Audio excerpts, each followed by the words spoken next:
Tuonge kubaha ikaze banywanyi bacu bakunze bahire mu dukurikirana muri impande z'isi ikaze muri ano makuru aho tugiye kubabwira amakuru hariko aravuga ku isi muri kano kanya. Muri aya makuru yacu turababwira amakuru y'intambara iriko irahuza igihugu ca Ukraine n'igihugu c'Urusiya, ndetse muri aya makuru nyene turababwira amakuru avuga ku mugabane wa Buraya. Muri aya makuru nyene turababwira amakuru hariko aravugwa mu Bushinwa n'imishamirano iri hagati y'Ubushinwa n'igihugu ca Taiwan ndetse n'igihugu ca Amerika. Muri aya makuru nyene turababwira avugwa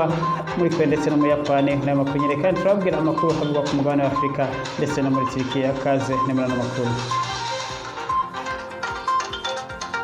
Tuonge kubaha ikaze banywanyi bacu bakunze bahire tubutse kugira sabone cyangwa kugira subscribe akoresha ururimi rw'icongereza. Kaze muri ano makuru yacu. Amakuru yacu rero nkuko twari tubabwiye tugiye kuyahera ku ntambara iri kwirahuza igihugu c'Urusiya n'igihugu ca Ukraine. Intambara ikaba igeze mu kwezi kwa gatandatu iri kwiraba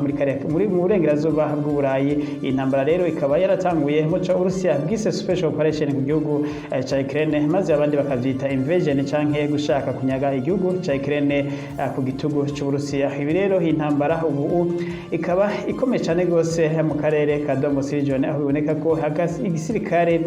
c'Urusiya kigenzura ijana kwijana kano karere kose ka Donbas region. Tubutse ko akarere ka Donbas region muri rusange kagizwe n'intara zine zikuru. Intara kagizwe n'intara ya Mariupol ndetse n'intara ya Crimea n'intara ya Luhansk na Luhansk Republican. Izi ntara zose akazi zigize kano karere ka Donbas region muri rusange. Imigano rero iri kwirabera mu karere ka Kherson. Kano karere ka Kherson kakaba ariko karere gafatanya kano karere ka Donbas region n'igisagara ca Kharkiv ndetse n'igisagara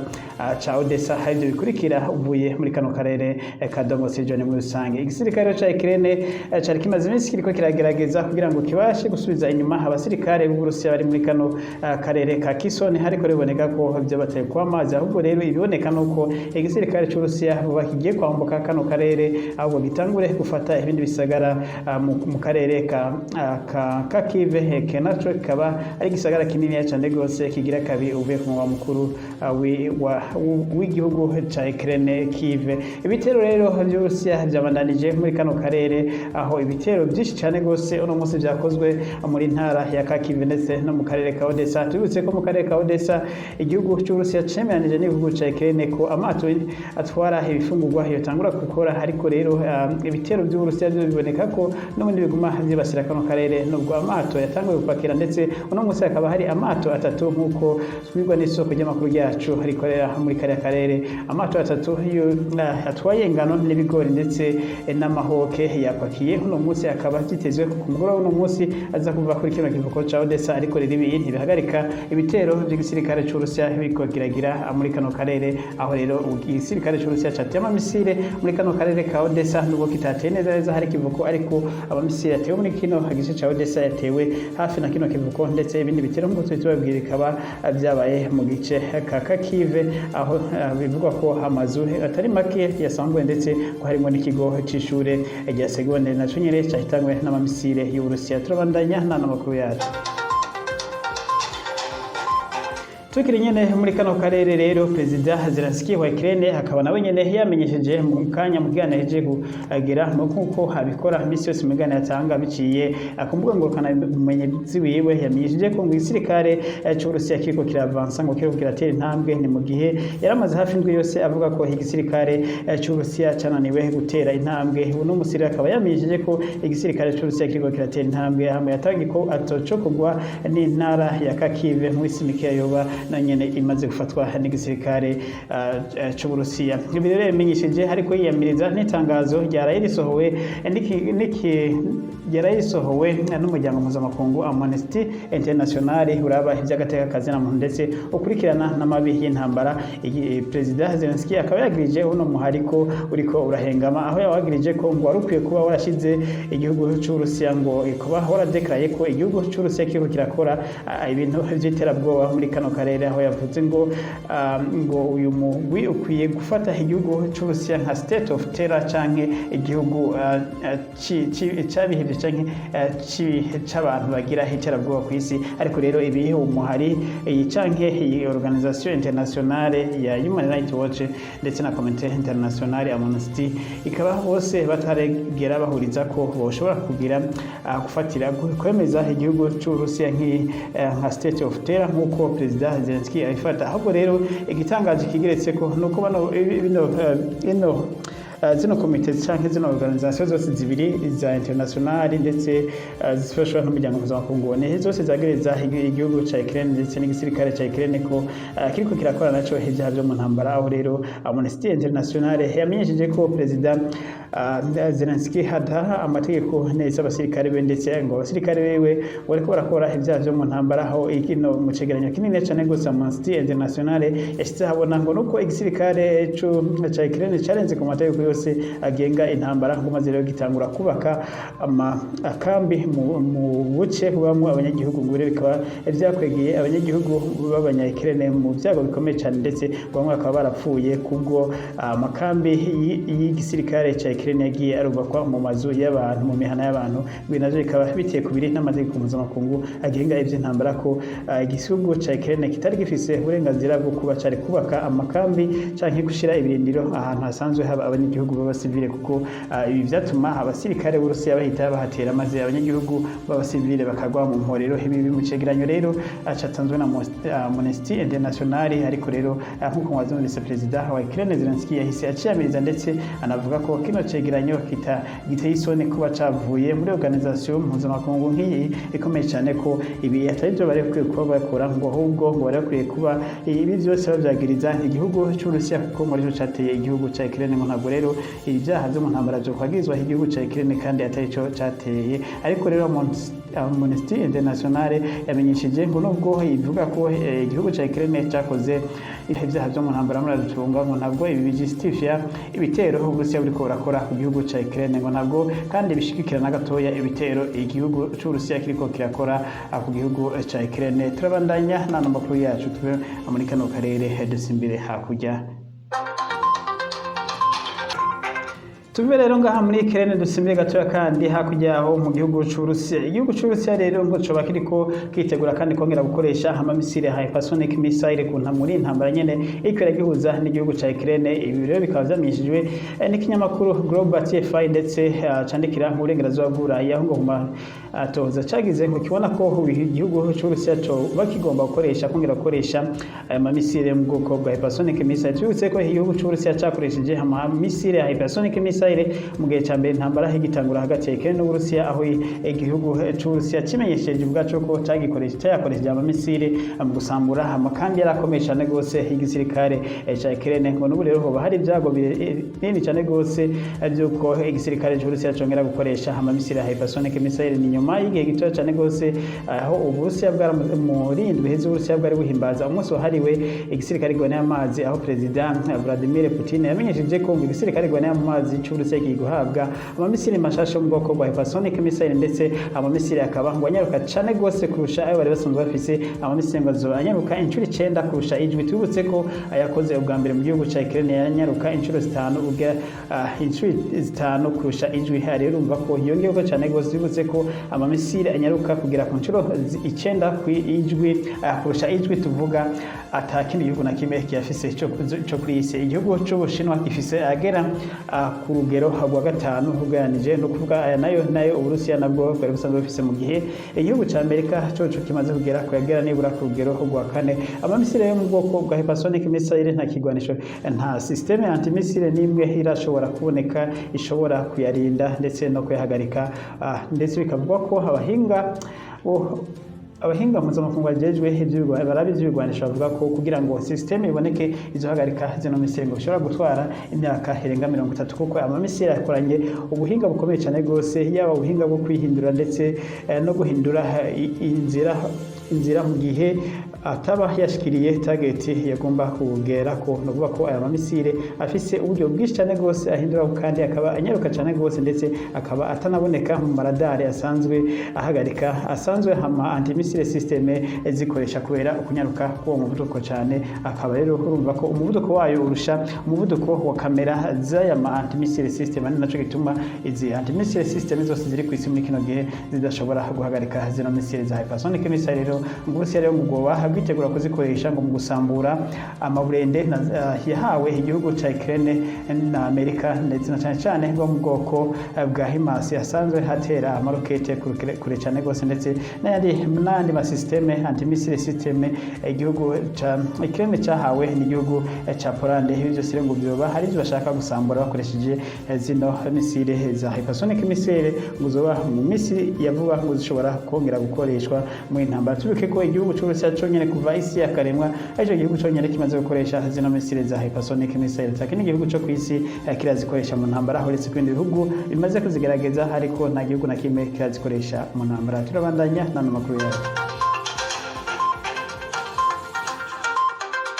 Tukiri ngaha nyene rero mu Burusiya badandaza ibinyobwa byoroshe kuko no kuvuga ko amafanta n'amaji barashima cyane gose aho urudandazo rwabo buriko ragenda muri kino gihe. Ni nyuma yaho amasosiyete akomeye cyane gose ya Amerika yahagarikiye gukora hari no rudandazo muri kino gihugu cy'Uburusiya. Twavuga nk'ikompanyi ya Coca-Cola ndetse na Pepsi ndetse n'izindi zose zakomoka muri Amerika, aho ubu Amerika ifata ibihano igihugu cy'Uburusiya. Zino kompanyi zose zahise ziva muri kino gihugu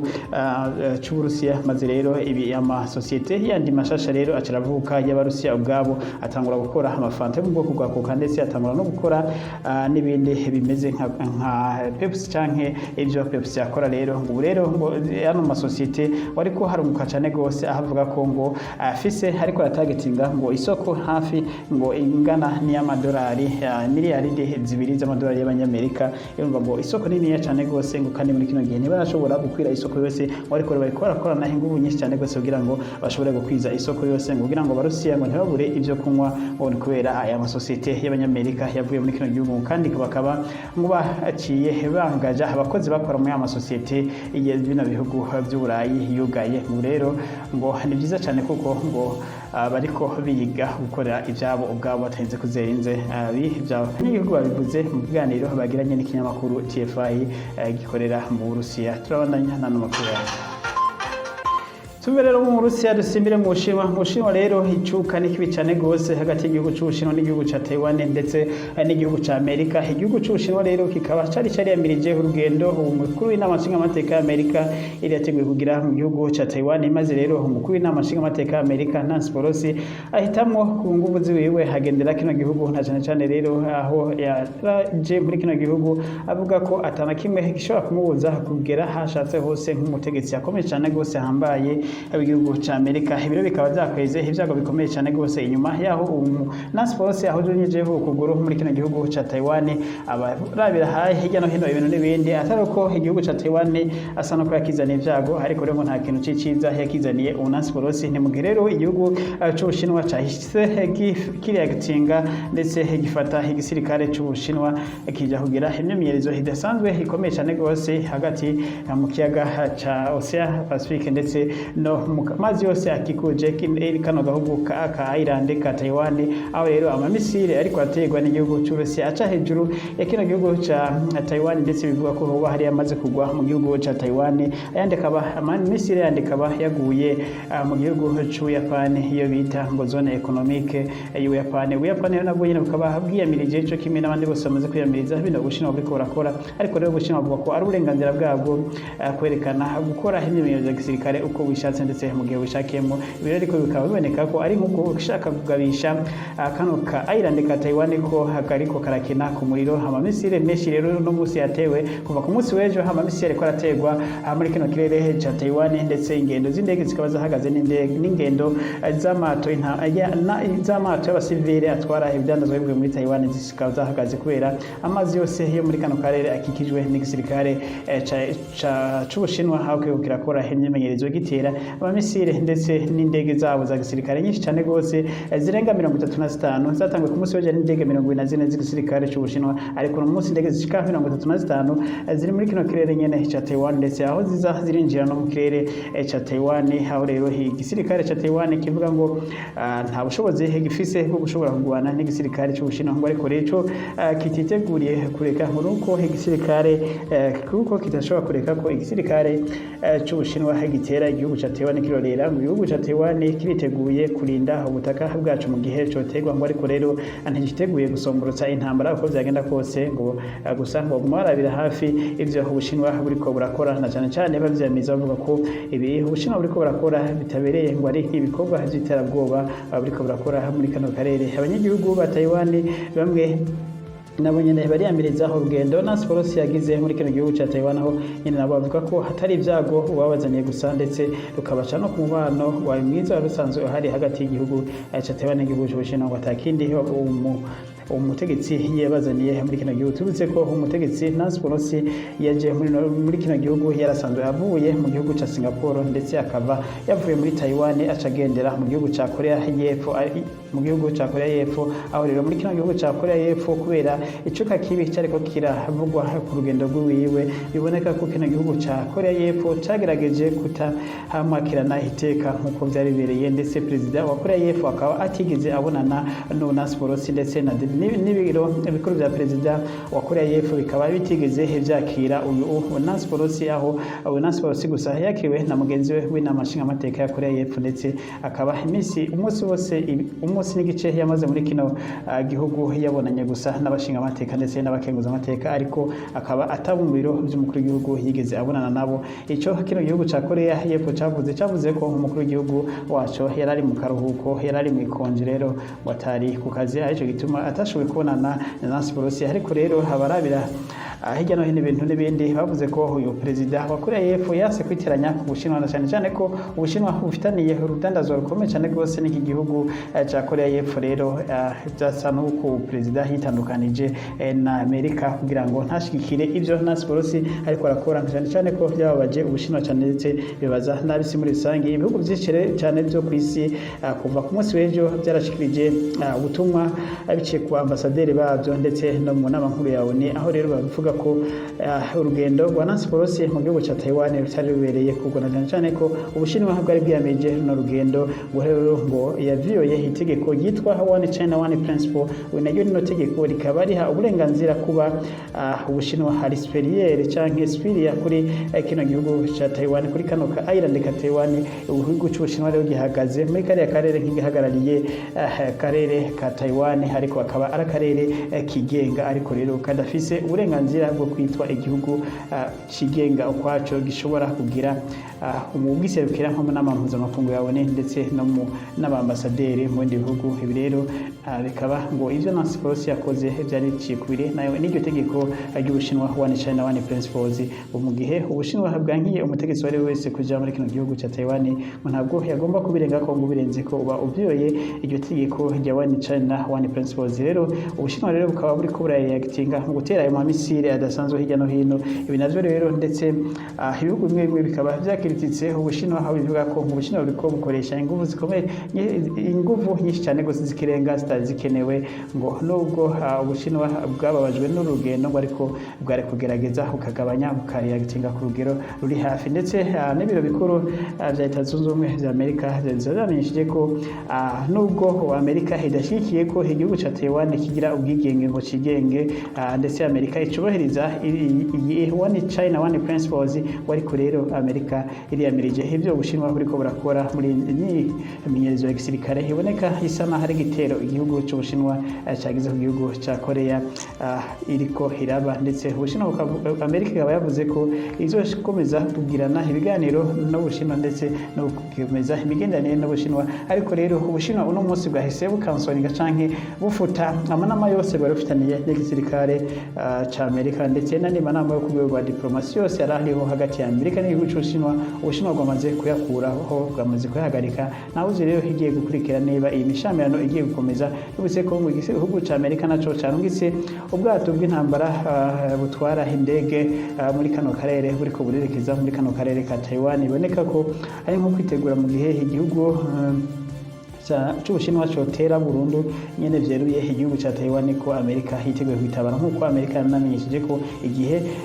Ubushinwa bwotera kino gihugu ca Taiwan ko Amerika izoba yiteguye kugitabara. Turabandanya n'ano makuru yacu aho tugiye kubabwira ibiriko biraba hirya no hino kw'isi. tuve rero mu Bushinwa reka duce dusimbira kundi mugabane dusimbire muri Amerika rero bariko barahura n'ivyago byinshi cyane gose ibyago bikabiboneka rero ko ariko birava kuhindagurika y'ibihe aho rero haguma hategwa n'umuriro ndetse n'amazi menshi nk'uko umunsi w'ejo haheze mu duce twinshi cyane gose muri Amerika twaratewe n'umuriro hatwavuga nko mu gace ka Nevada ndetse no muri Arizona ndetse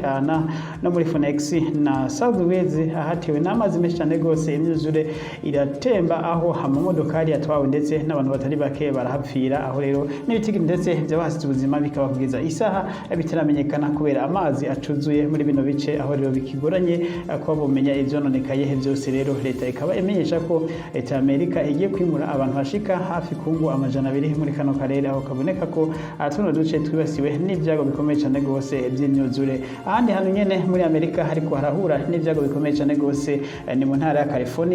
California naho rero mu gace kitwa McKinney hariko haba hariko haka muri ishamba rya McKinney hariko MC McKinney hariko haka umuriro uteye ubwoba cyane gose aho umuriro nawo umaze guturira amahegitari n'amahegitari amajana aho rero ndetse n'ibikoko by'ibinyeshamba byinshi bimaze gupfa ibindi navyo bikaba byarashoboye kurokorwa n'abajejwe gukingira ibidukikije ariko rero bikaboneka ko umuriro atanesinye yo kuzima ofisi aho amahegitari n'amahegitari urijo no murango haguma yaka abanyagihugu bo muri kano gace batari bake bakaba bamaze kurokorwa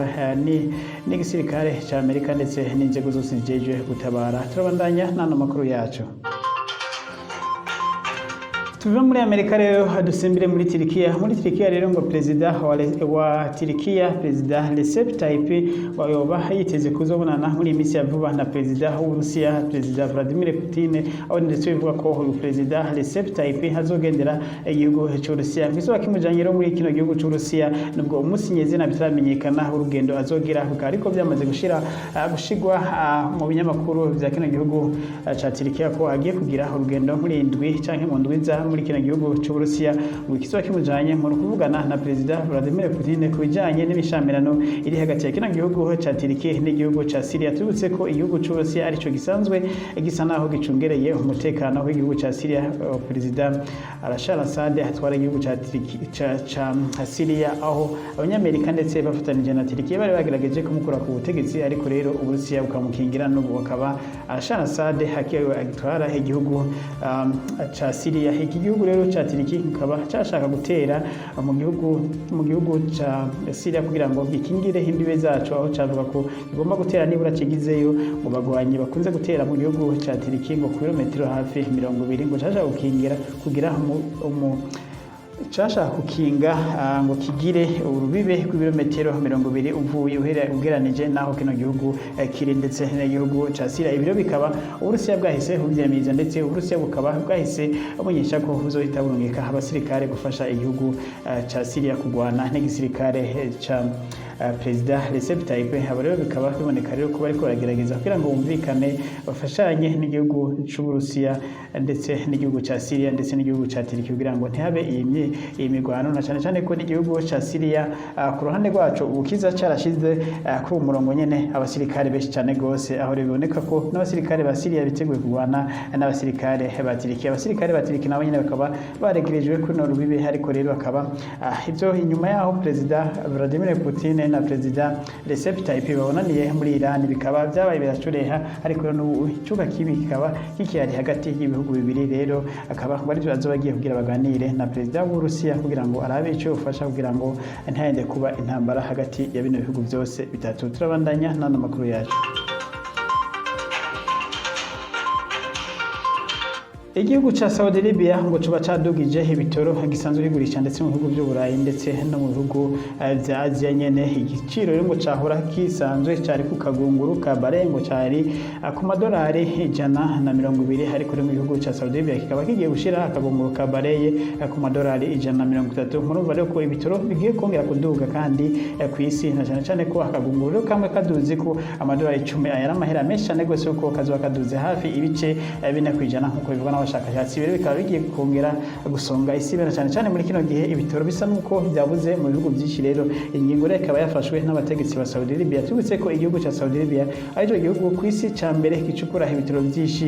ku isi hakaba hasubira igihugu ngo cya Amerika ndetse hagasubira n'igihugu cy'Uburusiya tubutse ko igihugu cy'Uburusiya rero kitariko kiragurisha ibitoro ku isoko mpuzamakungu kubera ibihano cyafatiwe kidashobora kujana ibitoro ku isoko mpuzamakungu ariko rero nyuma y'amasezerano igihugu cy'Uburusiya cyagiranye n'igihugu cya Ukraine yo gushora ingano ndetse igihugu cy'Uburusiya kikaba gishobora ngo gutangura gushora naco n'ibitoro ku isoko mpuzamakungu cyane ku bihugu bya Afurika ubu rero murumva ko igituma aho uherereye ibitoro bizimvye cyane canke bikenye no kubera ibitoro biriko biragurana cyane bino bihugu bifise nka Saudi Arabia murumva ko biguma biduza ibiciro mu kanya ku mwanya rero ibiciro biduze bica bituma n'abari bafise mu bigega ibitoro babanza kurindira kugira ngo ibiciro biduze kugira ngo babigurishe amahera menshi cyane turabandanya n'amakuru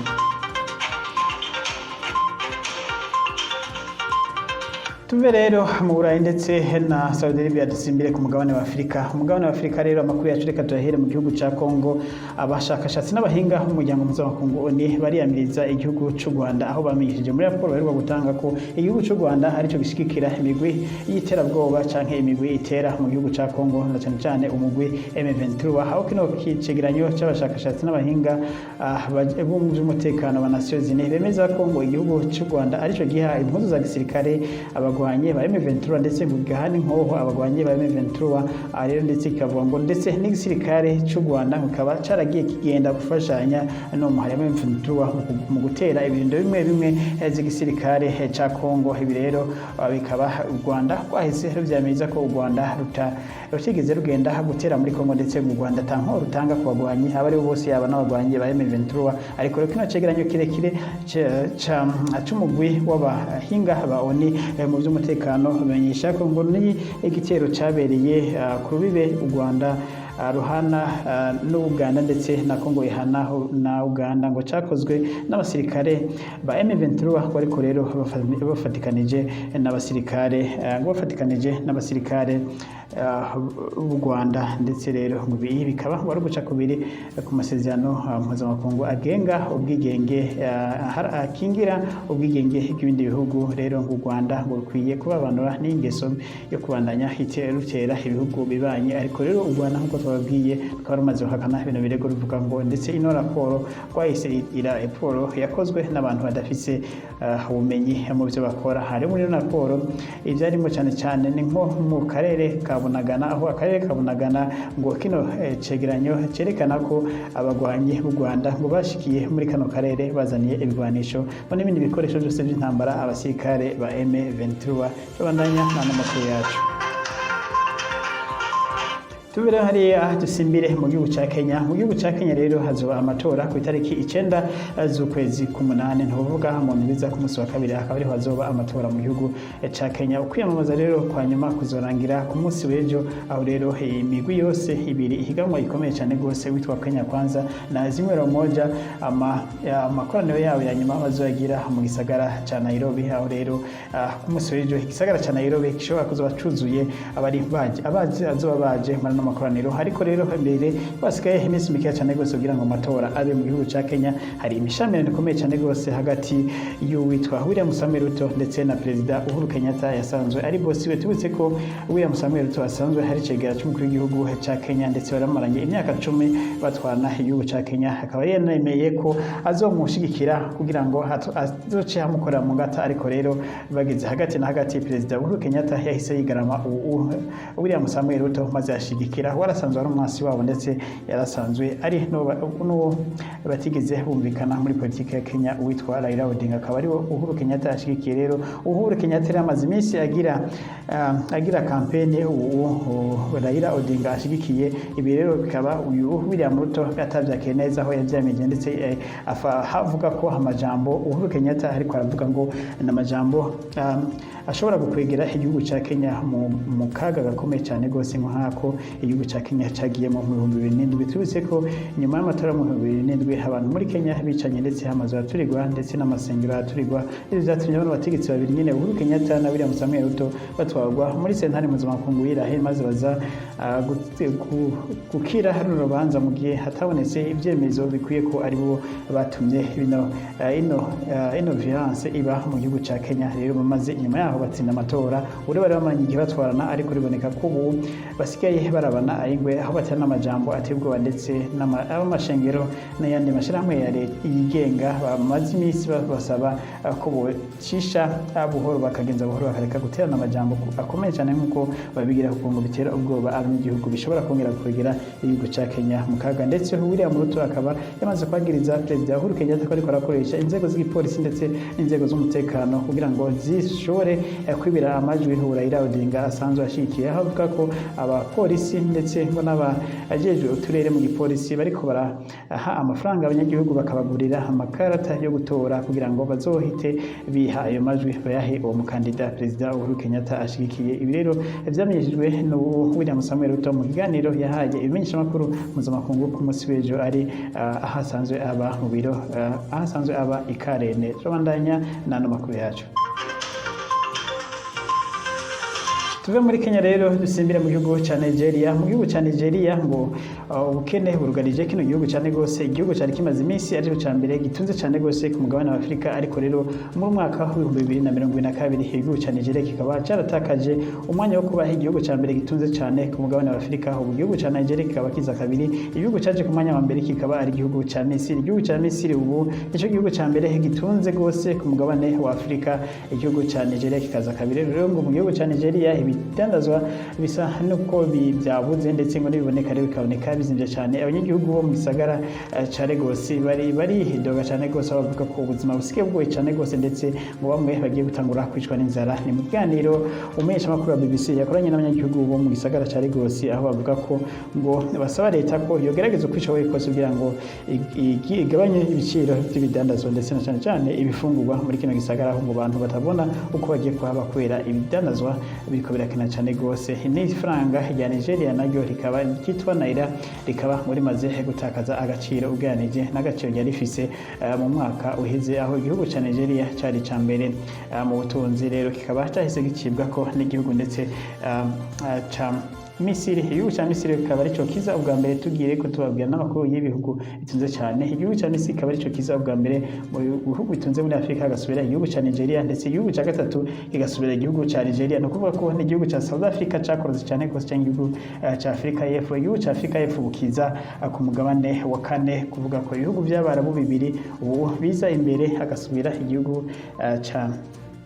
kiri hafi kigira kabiri ca Nigeria. Turabandanya rero n'amakuru yatuvuye muri ino by'ubutunzi. Ishingire tugenda mu gihugu ca Afrika y'Epfo. Mu gihugu ca Afrika y'Epfo ariko harabaho imyerekano idasanzwe. Imyerekano ikaba yavuye